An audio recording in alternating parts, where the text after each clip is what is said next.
If you talk about Pujara, he will bat for 3 hours. सबकी batting कर लेगा वो तो এটা পাকিস্তান নয় বাংলাদেশ। টাইগারদের জয়ে শ্রীলঙ্কাকে অপমান করে লাইভে এই কি বললেন বিরাট কোহলি। হ্যাঁ দর্শক, বিস্তারিত জানতে ভিডিওটি না টেনে সম্পূর্ণ দেখতে থাকুন। অবশেষে জয়, বহুল কাঙ্ক্ষিত জয় ধরা দিল বাংলাদেশ দলের হাতে। এর আগে টি-20 বিশ্বকাপে দুবার শ্রীলঙ্কার মুখোমুখি হয়েছিল টাইগাররা, তবে জয়ের দেখা পাননি। দু দলের সর্বশেষ সিরিজেও 2-1 ব্যবধানে সিরিজ জয় করে নিয়েছিল শ্রীলঙ্কা। তার উপর বাংলাদেশ সাম্প্রতিক সময়ে সহযোগী দেশ যুক্তরাষ্ট্রের কাছে সিরিজ হেরে কিছুটা ব্যাকফুটে। আজও লঙ্কানদের বিপক্ষে ম্যাচটি কঠিন করে তোলেন টপ অর্ডাররা। হৃদয়ের ঝড়ো ব্যাটিংয়ে শেষের দিকে ধুঁকতে ধুঁকতে 2 উইকেটে জয় পেল বাংলাদেশ।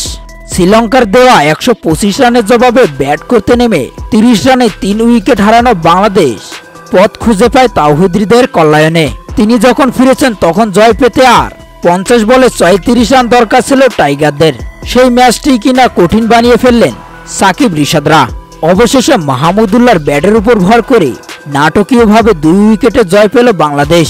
আর বাংলাদেশের এমন জয়ের পর লাইভে এসে শ্রীলঙ্কাকে ধুয়ে দিয়ে বাংলাদেশকে প্রশংসায় ভাসালেন বিরাট কোহলি। তিনি বলেন, বাংলাদেশকে হারানো এতটা সহজ নয়।